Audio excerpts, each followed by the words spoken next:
केंद्र और दिल्ली सरकार के बीच एक बार फिर से नया घमासान की आशंका है, क्योंकि दिल्ली के मुख्यमंत्री अरविंद केजरीवाल ने केंद्र से राजधानी वासियों के लिए बूस्टर डोज देने की डिमांड की है। दिल्ली में हमने लगभग 99% लोगों को फर्स्ट डोज दे दी है, 70% लोगों को सेकेंड डोज दे दी है। हम चाहते हैं कि अब बूस्टर डोज अलाउ की जाए। इस बारे में केंद्र सरकार परमिशन देता है, तो मेरी केंद्र सरकार से निवेदन है कि जो लोग 2 डोज ले चुके हैं उनको बूस्टर डोज देने की इजाज़त दी जाए, ताकि लोगों के अंदर लोग और सेफ हो सकें।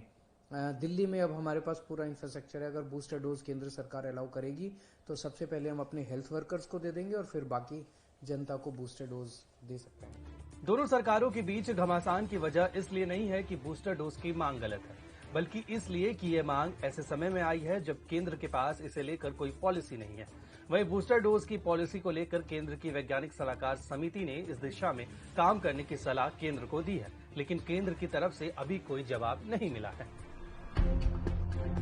कोविड टास्क फोर्स प्रमुख और नीति आयोग के सदस्य वीके पॉल का कहना है कि बूस्टर डोज को लेकर संबंधित सभी संस्थाएं सक्रिय हैं। चर्चा के बाद कोई फैसला लिया जाएगा। केंद्रीय स्वास्थ्य मंत्रालय ने बूस्टर डोज को लेकर संसद में भी चर्चा की है। बूस्टर डोज कब दिया जाए, कौन सा डोज दिया जाए, इसको लेकर काम चल रहा है, लेकिन इससे पहले ओमिक्रॉन को लेकर और ज्यादा जानकारी इकट्ठा करने की जरूरत है।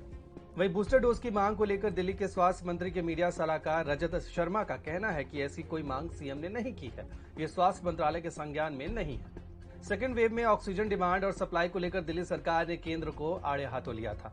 वहीं सीएम सेकेंड वेव की पीक के वक्त कई बार ऑक्सीजन की मात्रा का ब्यौरा फेसबुक पर देकर केंद्र से हाथ जोड़कर सप्लाई बढ़ाने और राजधानी की जनता की जान बचाने के लिए गुहार लगाते हुए नजर आए। बूस्टर डोज पर अगर एक्सपर्ट की राय को समझे तो बूस्टर डोज जरूरी है, लेकिन तभी जब भारत की एक बड़ी आबादी वैक्सीन के दोनों डोज लगवा चुकी हो।